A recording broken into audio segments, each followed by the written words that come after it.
I picked the Marina because water buys distance. Not safety, distance. That is the difference I keep learning. The office sits on thick posts over the edge of the basin, a plain little building with peeling paint, big windows, and a wraparound deck that used to sell weekend boat slips and ice for coolers. Now it sells time. Every step anybody takes out here has to cross boards that creak, bang, or scrape.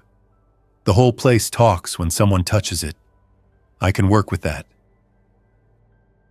I come in from the shore side first, moving low through reeds and old trailer parking spaces, past a row of dry racks where boats used to sit.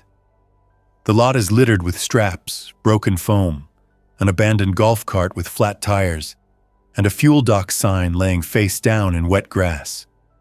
The air smells of mud and old gasoline. The water level is higher than it should be, wind pushing it into the basin, slapping it against pilings. The docks move a little, even empty. That constant motion matters later, but right now it just tells me the office is still standing and the posts still hold. I do not walk straight to the stairs. That would be lazy. I circle behind the nearest storage shed and watch for a minute, scanning the deck, the windows, the dark door. I listen for voices. I listen for the wet shuffle I have started to recognize. I hear only wind, loose halyards tapping masts out in the basin, and a distant gull that sounds irritated about being alive. No smoke, no light, no movement. That is good, but it also means no one is guarding it. Unclaimed spots get claimed fast. The stairs are a simple run of wood steps bolted to the deck, with a handrail on one side. I climb slow, putting my weight down on the edges first. Boards complain, but nothing gives. At the top, I step off onto the deck and pause again, because the deck is the first alarm system. A deck has its own language. It tells you which board is loose, which nail is rising, which corner is soft.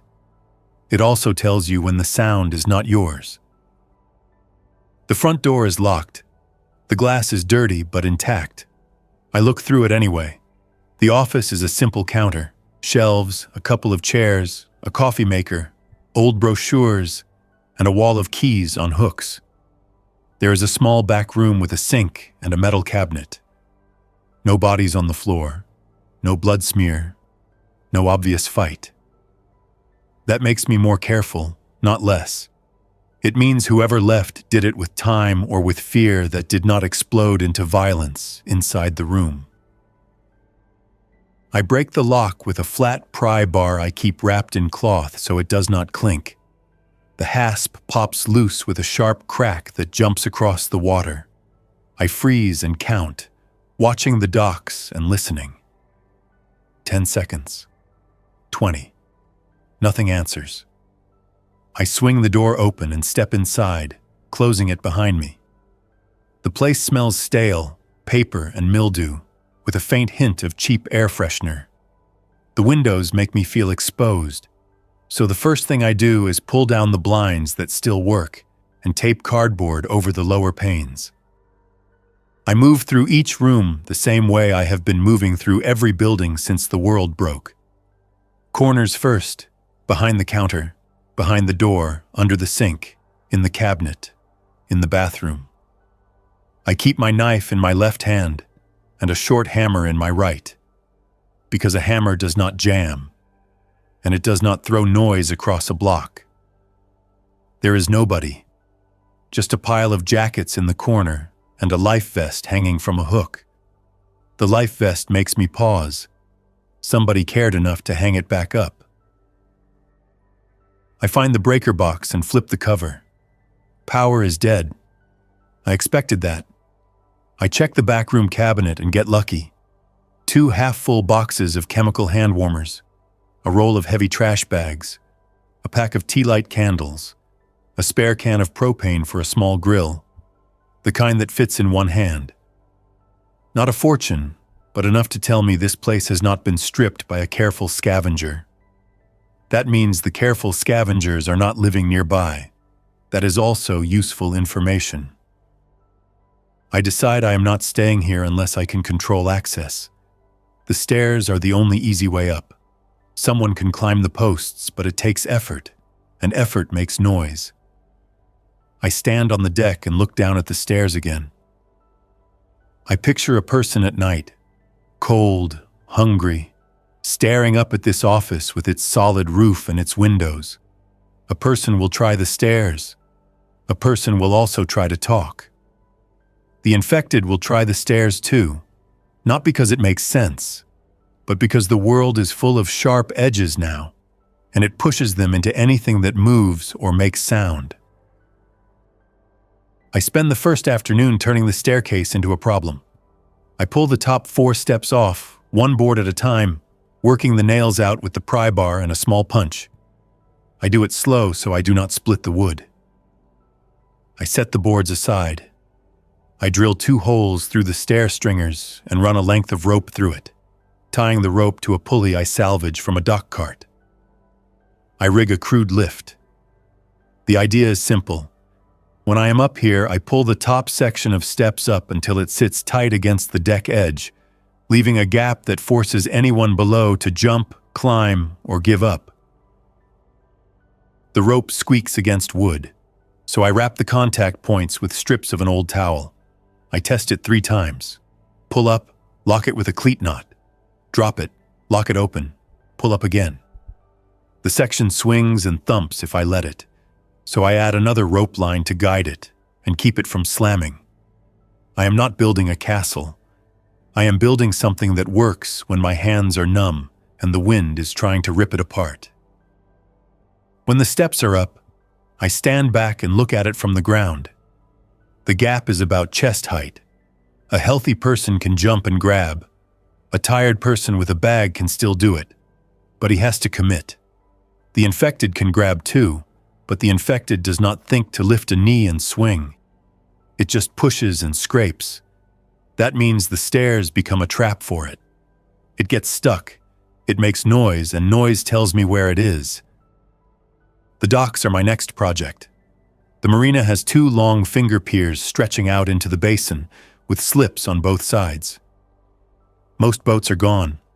A few are still there, half sunk or tied crooked, abandoned in a hurry.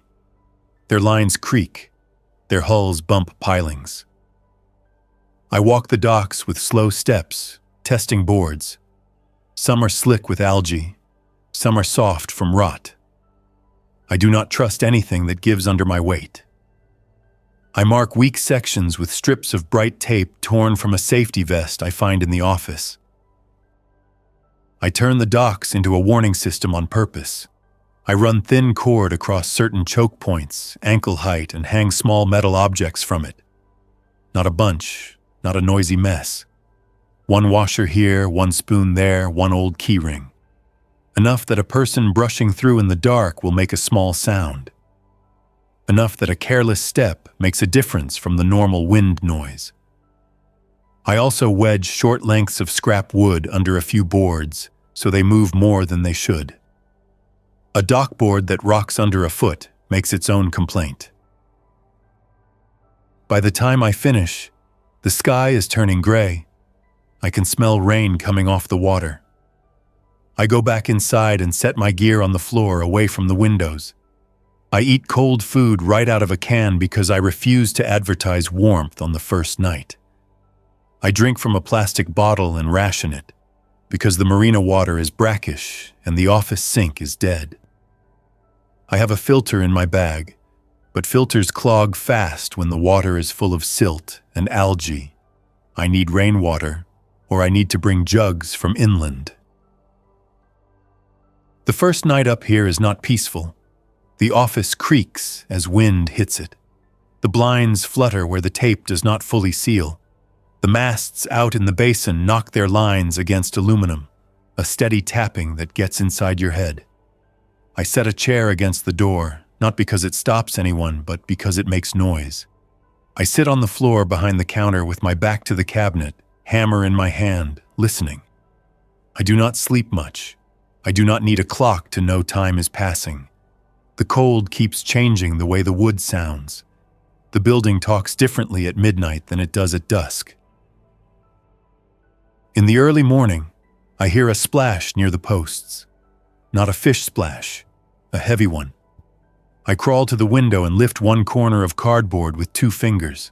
The water is dark and chopped by wind. Something moves near the lowest crossbrace. I wait, holding still, and I see a shape drift into view.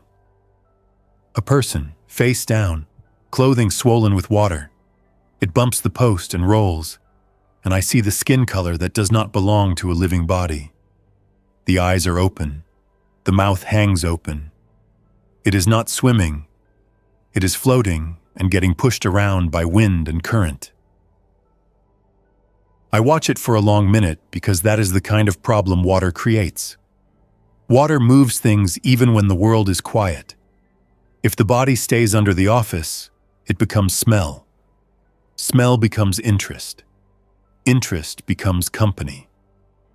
I cannot go down there and push it away by hand without risking a fall or a grab. I do not have room for mistakes. I take a boat hook from the office wall, one of those long poles with a metal hook on the end. I crack the door and step onto the deck. Wind slaps my face and makes my eyes water. I keep my voice off. I lower the hook down and catch the fabric near the shoulder. The body moves with a heavy lag. I drag it along the brace and push it out, guiding it toward open water. It bumps, then slides away, carried by the chop. I keep pushing until it drifts beyond the end of the dock line. Then I let it go and back away from the edge. That is how the Marina teaches me the first lesson. Water hides trouble. Water also delivers trouble. The office is not a raft. It is a fixed point, and everything moving around it becomes my responsibility. The next days are work, non-stop work. I go inland in the mornings when fog covers the basin and the shoreline looks empty. I move through the small streets behind the marina, past closed shops and houses with doors hanging open. I carry a backpack and 2 empty jugs. I do not wander far because distance kills people now. I hit one hardware store that has been smashed, but the back shelves still hold nails, screws, and 2 boxes of heavy-duty hinges. I take what I can carry and leave the rest. I do not get greedy. Greed turns into weight and noise. I find a small camping stove in a sporting goods place with the front windows broken. The shelves are bare, but someone missed the stove because it was on the top rack. I also find a box of fishing line and a few sinkers. I do not hunt for weapons. I hunt for boring things that keep you alive. Rope, tape, nails, gloves, a second tarp, a cheap plastic rain poncho. I walk back to the marina with the jugs filled from a house spigot that still has pressure. The water tastes of chlorine and it feels almost normal, which makes me more cautious. Normal is a trick. Back at the office, I reinforce. I add 2 cross braces to the door with scrap lumber and long screws driven by hand with a quiet ratchet. I cover the windows on the water side more thoroughly, leaving only narrow viewing slots I can open and close from inside. I hang moving blankets I drag from a nearby storage unit to block light leakage at night. I set up a simple sleeping spot on the floor of the back room where the walls have fewer windows. I keep my bag packed. I keep my shoes close. Comfort is dangerous. The infected show up on the shoreline more often than I expect. Not in hordes, in 1s and 2s, drifting down the access road, stepping into shallow water, getting stuck in mud. I watch them from the deck and learn their limits. Some stop at the waterline and sway, then turn away. Some keep going until water hits the waist, then tip forward and disappear. Sometimes one comes back later, dragged by current, bumping the docks. Those are the ones that make noise in the night, hitting wood with wet clothes and dead weight. I do not waste ammunition. I have a rifle and a handgun, both kept clean. but noise carries across water for a long distance. I use the boat hook again and again, nudging floaters away before smell settles in. I tie a long line to a cinder block I find, and use it to snag bodies from a safer angle. I am careful. One slip off the deck, one foot through a rotten board, and my whole plan becomes a joke told by nobody. By the time fall turns cold, the marina feels almost controlled. Almost. I have routines. Morning, check the dock alarms, walk the deck, scan the shoreline through binoculars I take from a boater supply shelf. Midday, a short inland run for water, fuel, or food, depending on what I need most. Afternoon, repairs, sealing drafts, tightening knots, checking for ice forming in shaded corners. Evening. No cooking if the air is clear and still, no lights near windows, a quick inventory by flashlight under a blanket. Winter announces itself in small ways at first. The air turns sharper, the wind stays longer. The first frost arrives on the deck rails, and the boards become slick. My rope system stiffens. The lift upstairs do not slide clean anymore. I have to pull harder, and the rope fibers bite my gloves. I add a second pulley and a thicker line to reduce the effort. I grease the moving points with a tiny smear of petroleum jelly from a first aid kit. It feels wrong to use something that used to be for skin care on survival hardware. But the world does not care what something used to be. The first big storm hits in late afternoon, rolling in fast off the water. The sky goes flat and heavy, and wind turns the basin into a noisy mess. Boats that are still tied up start jerking, lines snap and whip. A half-sunk pontoon swings into a dock corner and pounds it over and over. The docks groan and shake. The office posts vibrate underfoot. Rain comes sideways, finding gaps under my tape and cardboard, leaving cold trails on the floor. I move through the office with a towel and a bucket, catching leaks. Then I go out onto the deck with a headlamp turned down low and strap the banging pontoon tighter using spare line. Each time I step, the deck shudders. Each time I reach out, wind tries to pull the rope away. My gloves get soaked. The line is stiff and slick. I work anyway, because noise is a beacon. The sound of that pontoon hitting wood is a dinner bell for anything with ears, living or dead. When I finally get the pontoon pinned so it bangs less, I hear another sound under the storm. Not wind, not mast tapping. Footsteps on the dock.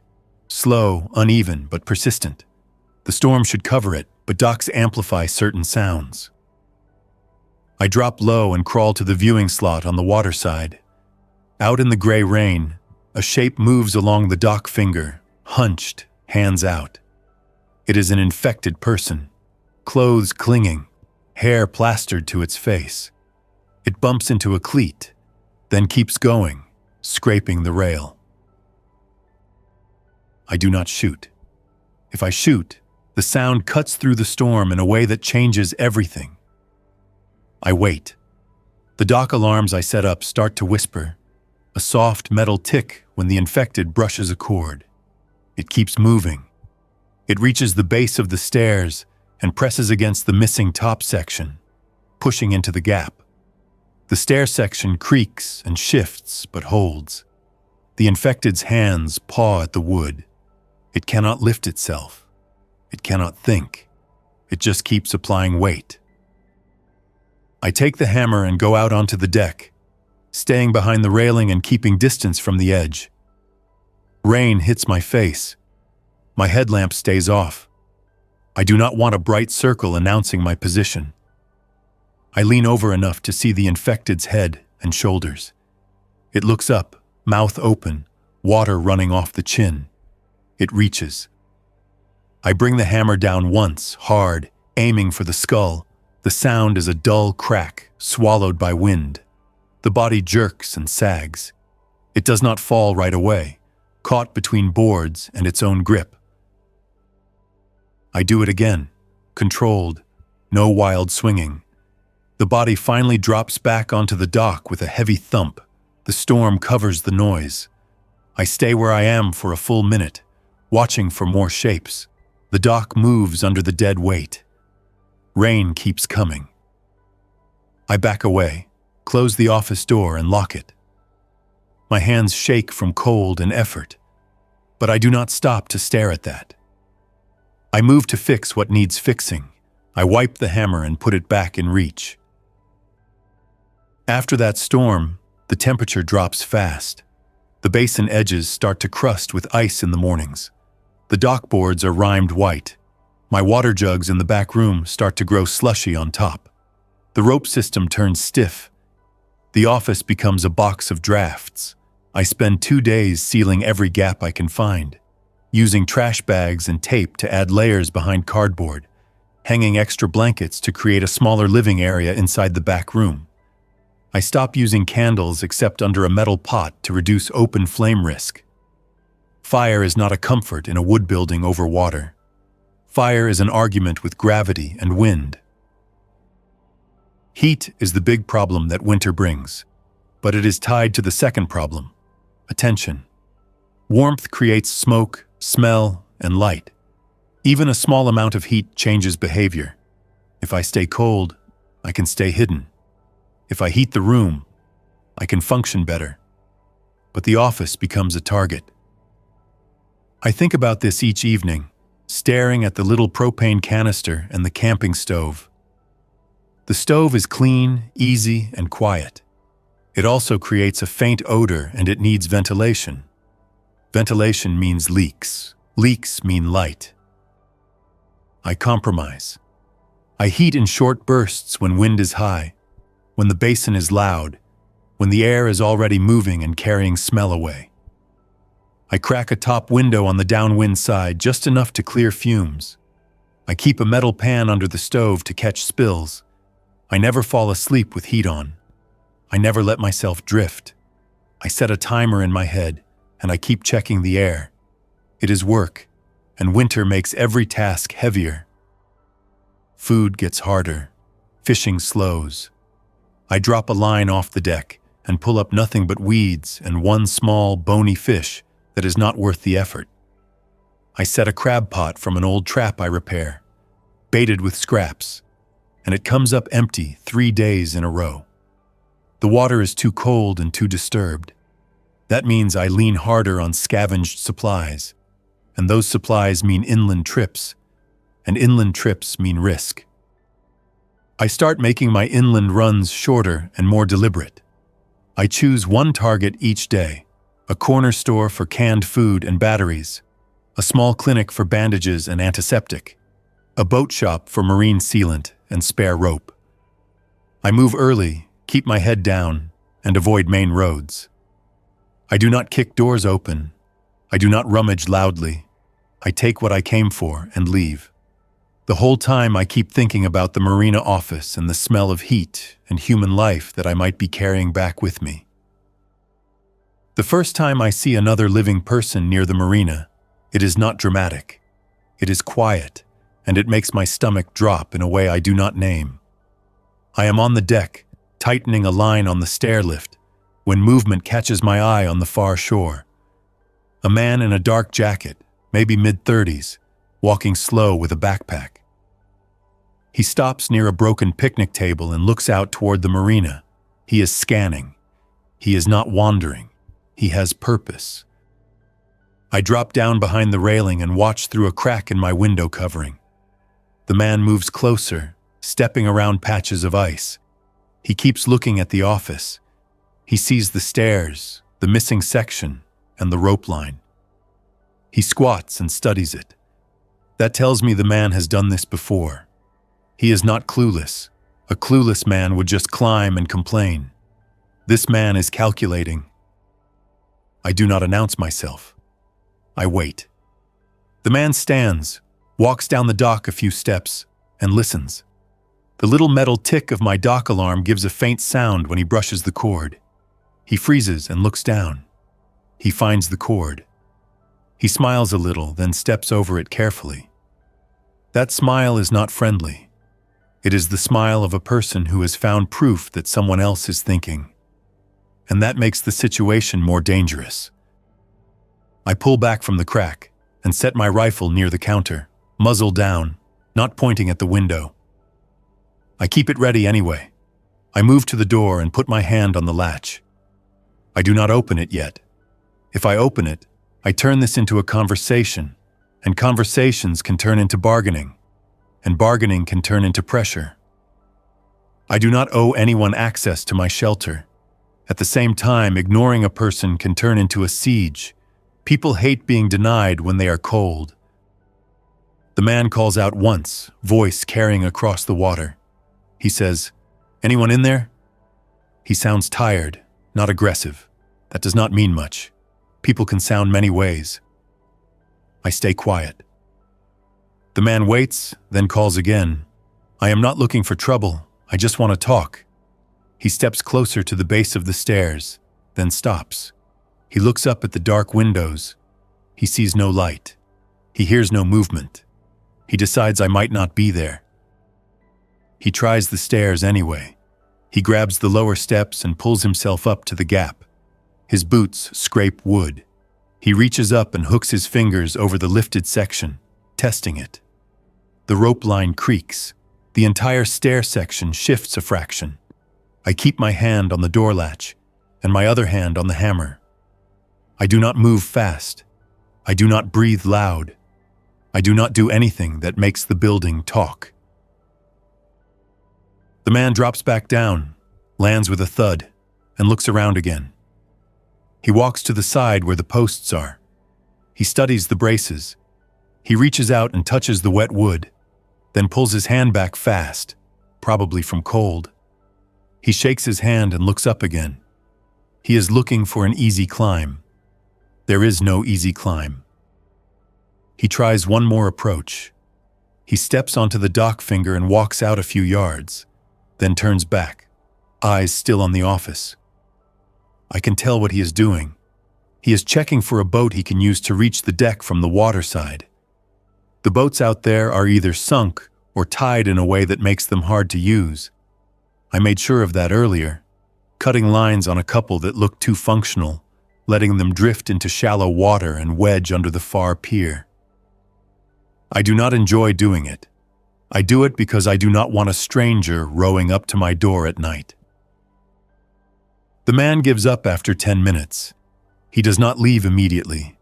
He stands on the dock and looks at the office one more time. Then he looks back toward shore and starts walking. He does not run. He does not shout threats. That restraint worries me more than anger. Anger burns out. Restraint plans. After he disappears behind the reed line, I change my routine. I stop heating for 2 days. I eat cold. I keep my movement quiet. I watch the shoreline more. At dusk, I see the man again, farther away with another person. A woman this time, shorter, bundled in layers. They do not approach the marina. They sit near the tree line and watch it for a while, then leave. That tells me they are deciding what kind of effort it will take to reach me. People do not watch an empty building that way. On the third night, I hear the dock alarms whisper in a different pattern. Not one small tick, a sequence, spaced out, careful. Someone stepping over cords, moving slow. I kill my small light and crouch behind the counter. I do not touch the windows. I let my eyes adjust to the dark. The wind is low tonight. The basin is too quiet. That is the worst kind of night. A board creaks at the base of the stairs. Another creak, then a pause. I hear a soft scrape, probably a boot toe finding a stable spot. Then I hear the rope line on the stair lift shift slightly. Someone is pulling on it. Testing. The stair section squeaks once. I feel the vibration through the floor. The person stops. The person listens. The person starts again, gentler. I slide to the side and bring the rifle up, keeping it low. I move in socks to reduce sound, stepping on the parts of the floor I know are solid. I stop at my viewing slot and open it a fraction, just enough to see the dark outline of the stairs. Moonlight reflects on wet boards. A man is there, the same man from earlier. He is using a short pry bar to try to pop the cleat knot loose. He is not panicking. He is working.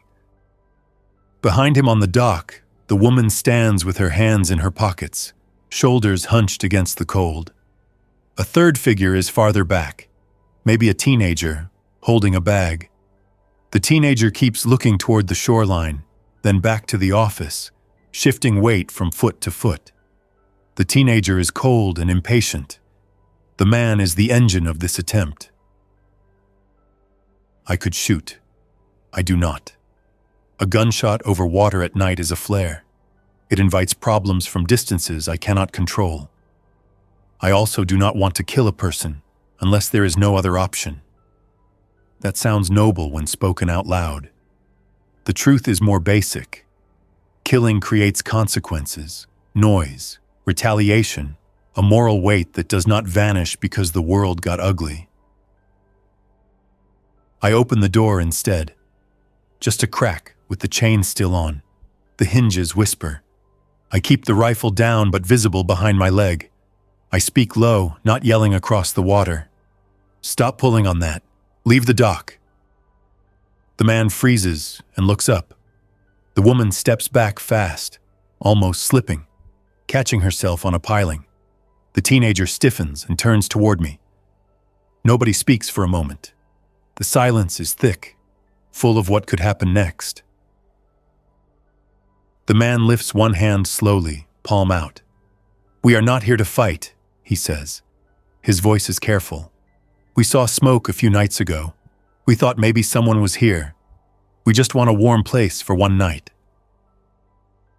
"One night turns into two," I answer. I keep my tone flat. "Then it turns into a problem. Leave." The man glances at the woman, then at the teenager. He tries again, soft. "We have food. We can trade. We have a battery pack. We have a blanket. We can give you something." I hear the teenager's teeth click once, a small sound. Then the teenager pulls the scarf up higher.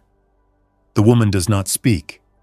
Her eyes stay on the door, on the crack where I stand. I can tell she is measuring whether she can rush the stairs. She cannot. Not without falling. Not without making a lot of noise. "I do not want your blanket," I say. "I want you gone. If you keep messing with my stairs, I will make this worse for you." The man nods once, slow. He is disappointed, but not surprised. "All right," he says. "We will go, no trouble." He steps back from the rope and backs down the dock, hands open where I can see them. The woman follows. The teenager hesitates a second, then follows too. The three walk away, boards creaking under their weight. I keep watching until they reach the shore.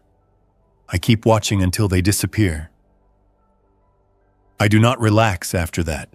I do the opposite. I spend the next day hardening the place. I add a second locking point on the stairlift cleat. I run a backup line that I can cut from inside if someone grabs it. I add 2 more dock alarm cords, and I move the metal pieces to spots that will make a more distinct sound if touched.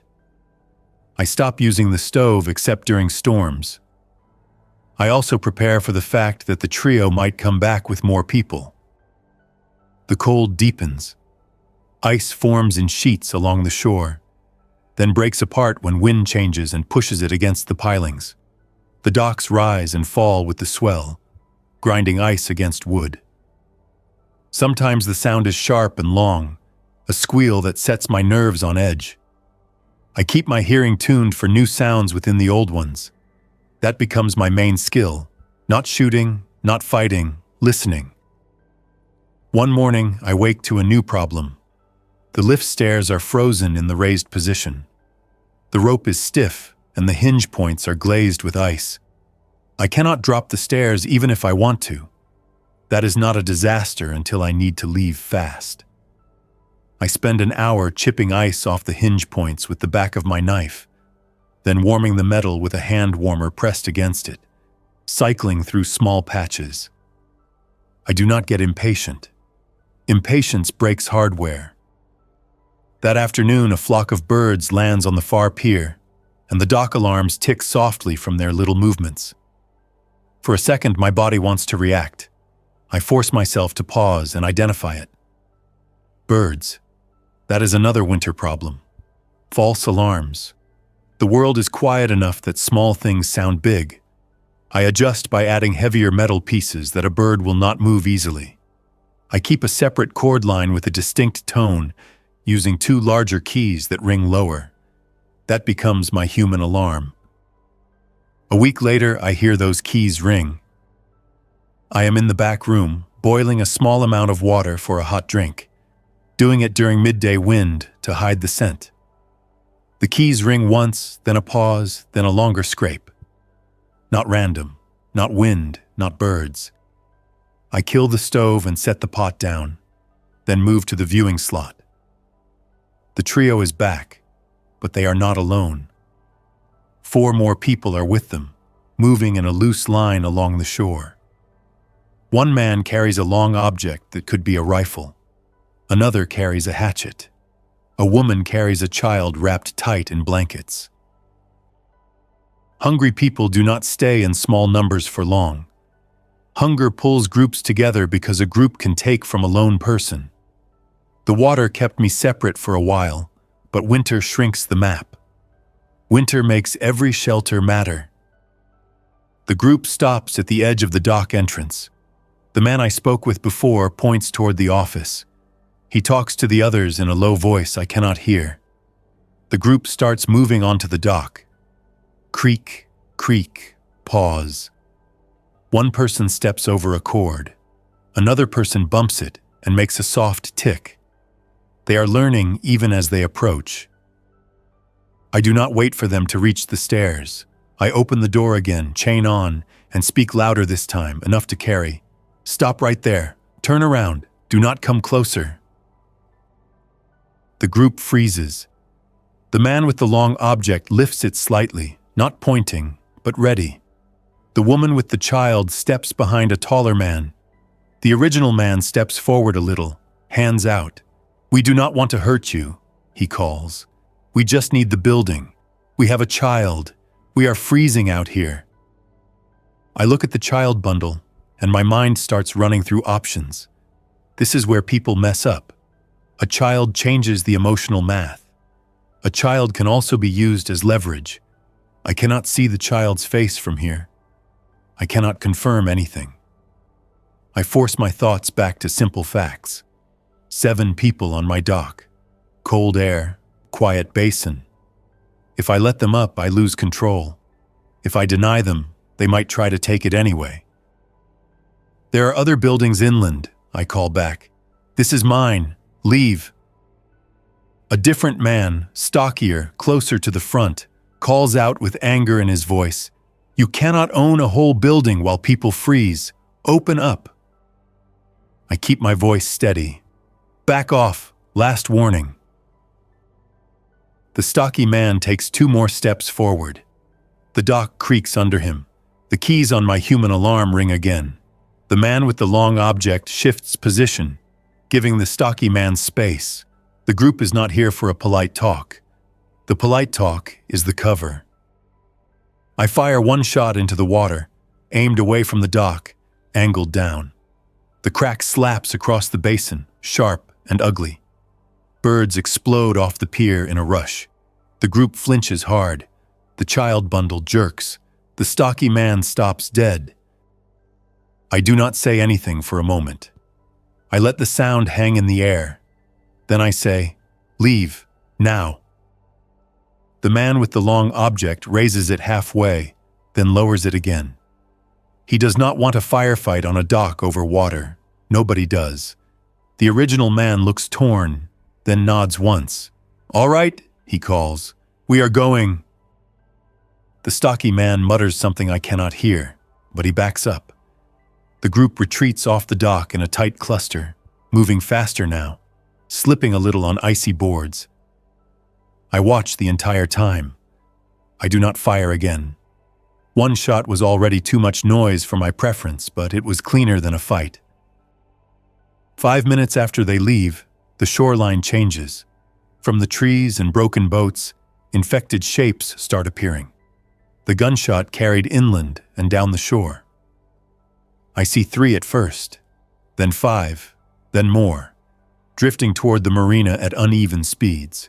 The group that tried to take my office is now moving away with infected pressure behind them. I do not cheer. I do not feel relief. I feel the simple truth that I made a sound, and now the sound has consequences. The first infected steps onto the dock entrance and starts forward. The dock cords tick. Another infected follows, dragging 1 foot. One more wades into shallow water and bumps a piling. The dock becomes a funnel. My warning system is now working too well. It tells me trouble is here, but trouble already knows where I am. I spend the next hour managing dock traffic without turning into a beacon again. I do not shoot. I use distance. I take the boat hook and push at shoulders and heads from above, forcing infected bodies off the dock into water where the current can carry them away. Some cling to boards and posts, scraping and pawing. The dock bangs and shudders under their weight. Each time one falls, water splashes and ice breaks. The sound is constant, and it makes my teeth grind. At one point, 2 infected get stuck at the base of the stairs, both pressing into the gap, arms reaching up. They are not smart, but they are persistent. Their hands scrape the wood, leaving wet streaks. I lean over the railing with the hammer and do what I have to do, controlled and quick, keeping each impact hard enough to end it without dragging the situation out. I do not look at the faces after. Faces do not help. Faces only try to make this personal. When the dock finally quiets, I am left with floating shapes bumping posts again. I push them away one by one, breathing slow, staying careful near the edge. Ice makes everything more dangerous. A slip now does not mean bruises. A slip means the water takes you, cold and heavy, and you do not climb out fast. After that day, I change my rules. No warning shots unless the alternative is immediate takeover. No heat unless weather is loud. No visible light after dusk, even if it means stumbling in the dark. I also set up a decoy. I find an old portable grill and drag it to a small shed farther inland. Then I stack dry wood near it and leave it ready. If someone watches for smoke from the shoreline, I want that smoke to come from somewhere else sometimes. I want attention spread out. The hardest part of winter is not the cold. It is the way cold pushes living people into desperate patterns. The marina becomes a magnet because it is water access and shelter in one spot. I see smoke on the far shore twice in the same week. I hear distant voices at night, sometimes laughter that sounds forced, sometimes shouting that ends suddenly. I do not investigate. Curiosity is a luxury. One evening I spot movement on the far pier again. A different group, 2 men and 1 woman, walking with a shopping cart. They do not come onto the dock. They stop at the pier edge and look toward the office. They talk among themselves. Then they point at my windows, probably noticing the coverings, the lack of light. One man lifts binoculars. I see the glass flash. That means he is scanning for my face. I step back into shadow and wait. The group stays for 15 minutes, then leaves. The shopping cart squeaks over broken pavement. After they disappear, I take action. I move my stored jugs and supplies away from the visible windows. I adjust my blankets so no interior shapes show. I scatter a few empty cans and trash in a visible corner of the deck, making the place look messier, less cared for. A clean shelter looks occupied.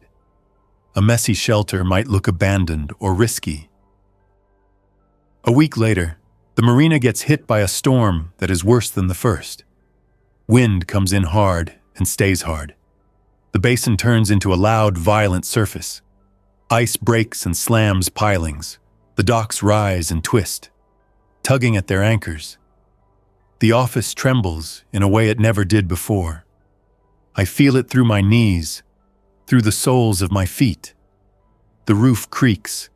The windows rattle behind cardboard.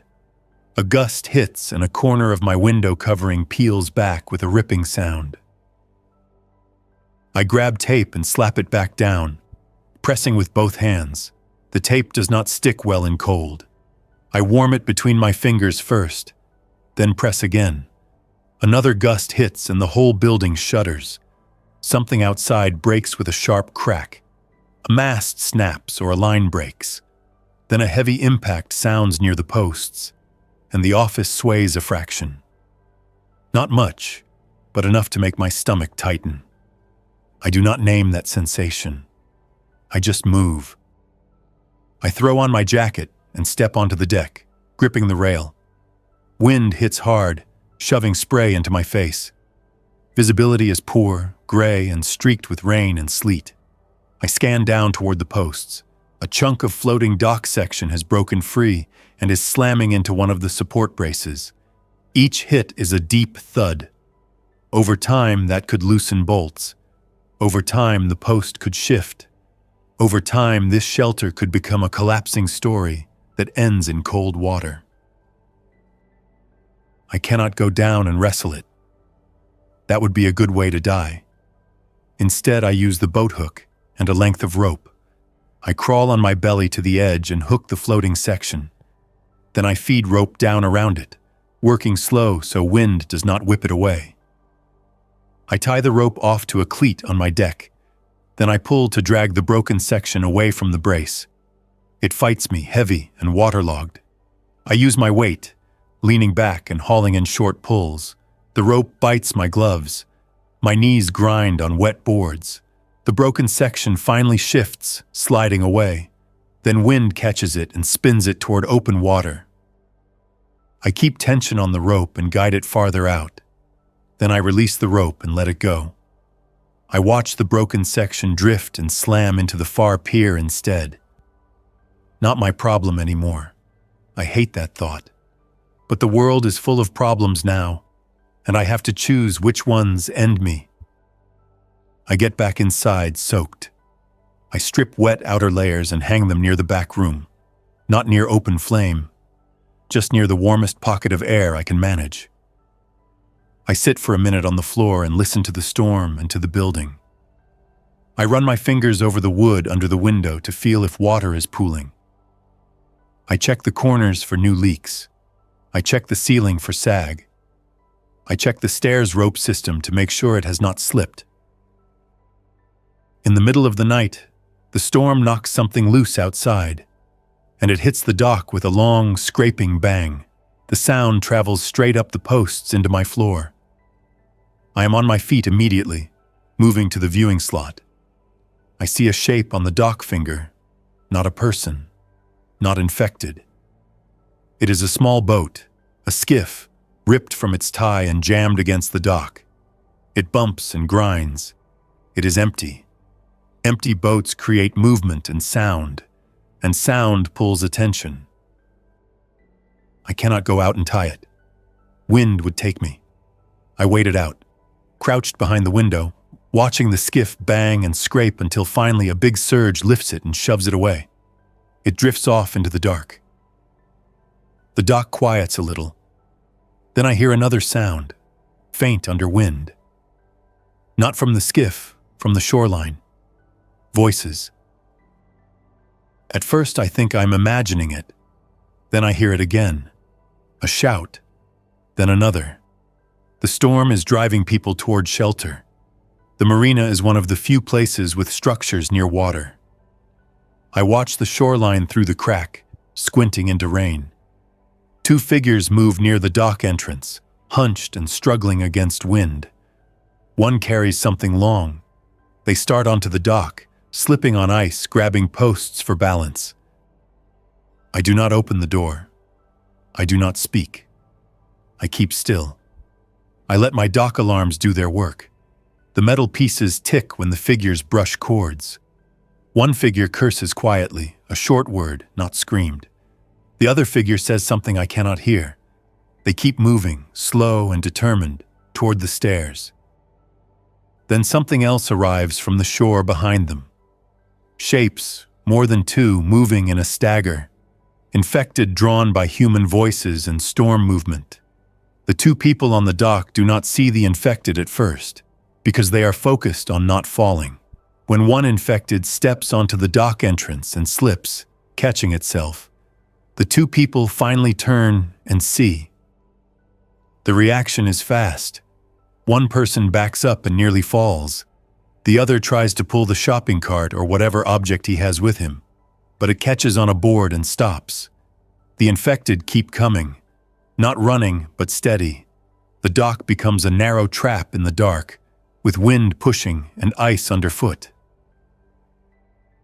I watch it unfold without interfering. I do not feel proud of that. I feel locked in place by logic. If I open the door, I invite both living people and infected into the space under my deck. If I shoot, I light up the night with sound, and maybe hit a person by mistake in wind and rain. If I do nothing, the dock handles it in its own brutal way. Boards creak, bodies slip. There is a scuffle that stays mostly hidden by darkness and storm. One person falls hard. The other stumbles backward and runs off the dock toward shore. The infected follow. After the sounds fade, I stay alert for hours. Storm or not, that kind of event leaves leftovers. An infected might wander back onto the dock later. A person might come back angry. I sit behind the counter with the hammer again, listening to the building talk. Days pass in cold chunks. Ice thickens in the basin enough that it starts to change sound. Water becomes quieter when ice covers it. Quiet makes footsteps louder. Quiet makes any mistake sharper. I keep moving anyway, because staying still means losing supplies. I do an inland run every other day now, never the same route twice. I keep my face covered. I keep my hood up. I avoid being seen clearly. On one run I find the original trio's camp, or what used to be their camp. A small fire pit behind a shed, a few crushed cans, a blanket half buried in snow. No people, no bodies visible. The camp is abandoned in a way that suggests it ended fast. I do not search deeper. If something happened there, the evidence is either gone or waiting to cause me trouble. The Marina office holds, but it starts to show wear. The posts creak more. The deck boards loosen. The rope fibers fray. The lift stairs system needs constant adjustment. Cold makes knots shrink and harden. Wind makes everything rub. I spend a full afternoon retying my main lines, cutting away frayed sections and splicing new rope in. I use marine knots I learned from old books and from watching sailors long ago, because a good knot is quiet and reliable. Bad knots slip when you need them most. One morning, I wake and see smoke on the shoreline again, closer than before. It is not my decoy shed. It is near the dry racks by the marina. Someone has moved into one of the storage buildings. That means someone is close enough to watch me, close enough to make plans. I stay hidden all day. No heat, no light, no movement near windows. I watch through a crack and wait for a sign of who is there. Near sunset, I see two men walking the edge of the marina lot, carrying a bundle of firewood. One man stops and looks up at the office. He points. The other man looks too. They talk. Then they walk away toward the smoke source. They are not coming for me today. That does not calm me. It tells me they are not impulsive. That night I prepare a fallback plan. If people come in force, I cannot hold the office against a determined group without turning into a shooting contest over water. I do not want that. I pack my bag with food, water, spare socks, my filter, my lighter, a small radio, and my medical kit. I tie an extra rope line to the back deck corner that drops to a lower cross brace, a route I can use to climb down quietly if the stairs are compromised. I test it twice, lowering myself to the brace and climbing back up, careful with icy grip.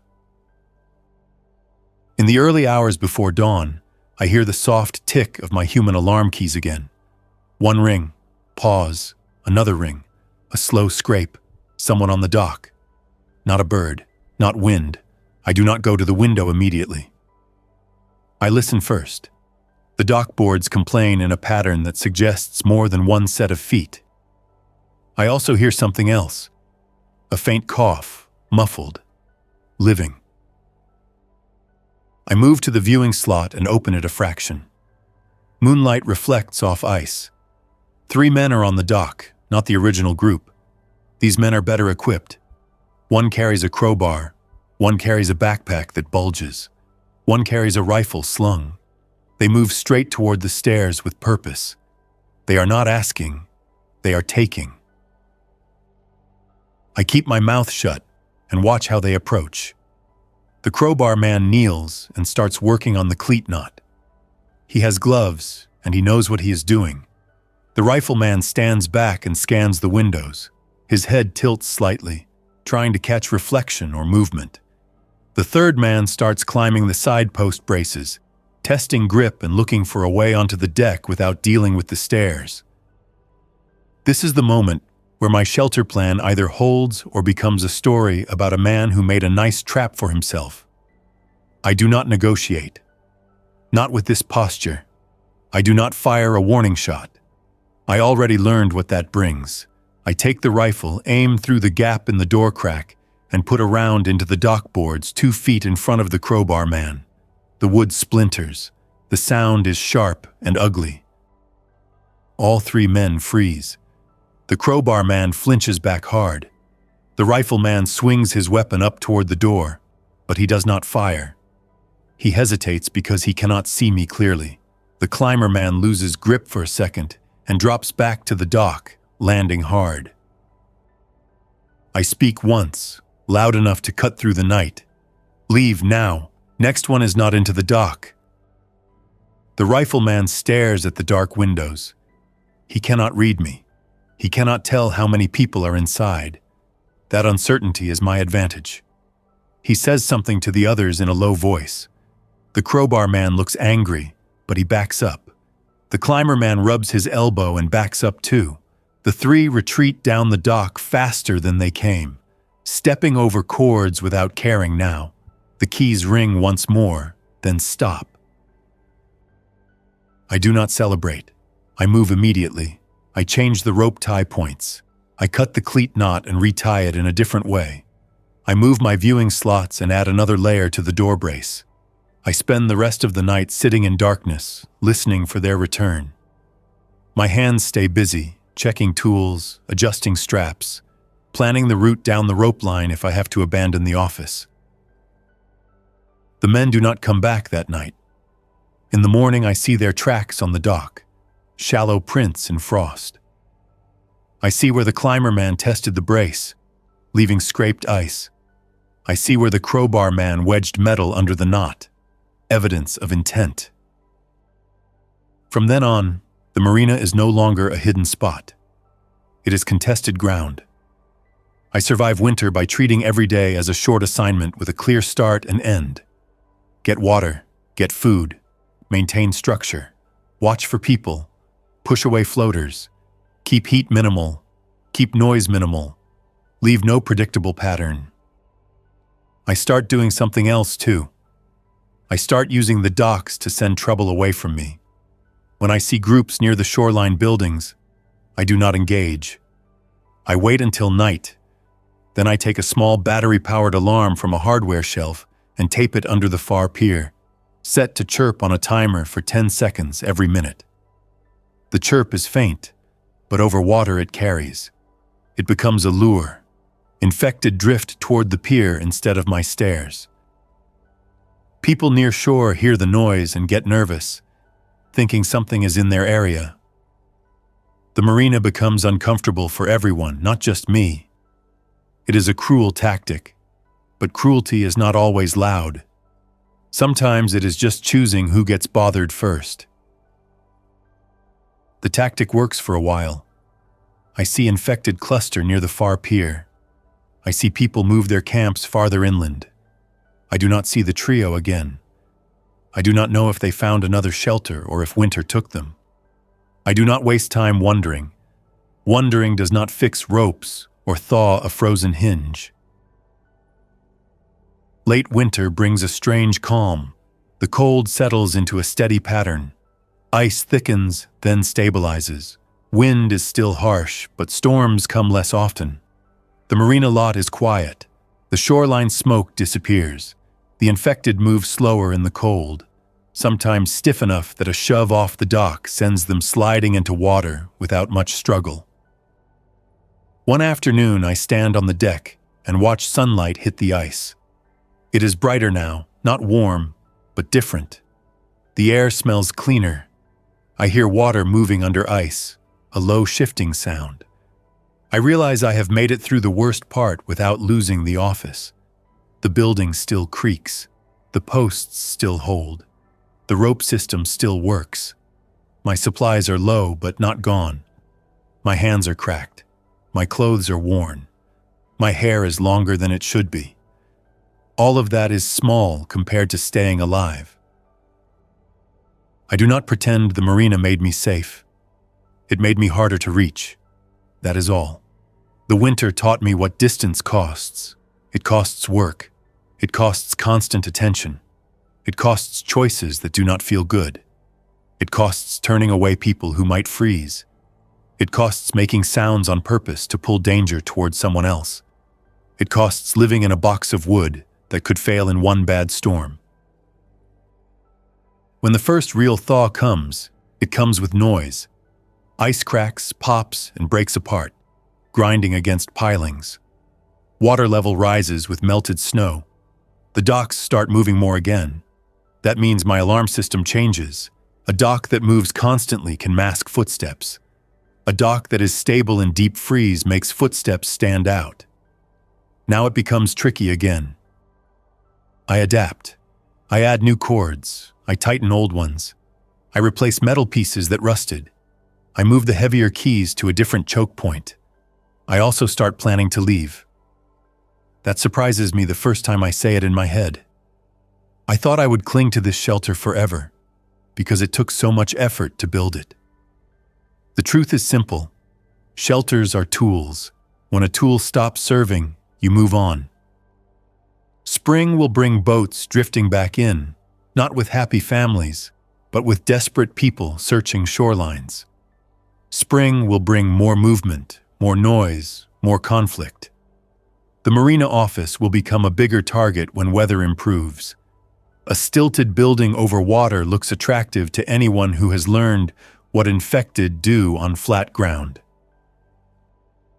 So I inventory everything I have left and choose what matters. The rifle, the handgun, the filter, the medical kit, rope, tape, a small toolkit, food for a few days, water jugs, and a few warm layers. I pack my bag carefully. I secure the office as if I am staying, because I do not want to advertise departure either. I set the lift stairs up and lock it. I leave the dock alarms in place. I leave the decoy shed ready. I leave the basin looking quiet. On my last night, I sit in the back room with no heat and listen to the water slap the posts. I hear distant movement on the shoreline. Maybe a person. Maybe an infected. I do not go to the window. I do not need to. I already know the world is still out there, waiting for any mistake. I sleep in short stretches, waking to check sounds, then sleeping again. In the morning, I climb down my rope line to the lower brace and then to the mud, careful not to slip. The air is cold, but not biting. The marina smells of wet wood and algae and old fuel. I shoulder my bag and walk inland, staying low among reeds and broken trailers. I do not look back at the office for long. I do not want the image burned into my head as my only plan. I survived the first winter on stilts over water. But survival is not a trophy. It is a set of habits that can fail fast when conditions change. I keep moving because movement keeps me from getting surrounded by my own patterns. The Marina gave me time. Winter taught me the price of that time. Now I take what I learned and I carry it forward, one careful step at a time, staying quiet, staying alert, and refusing to pretend any place is permanent.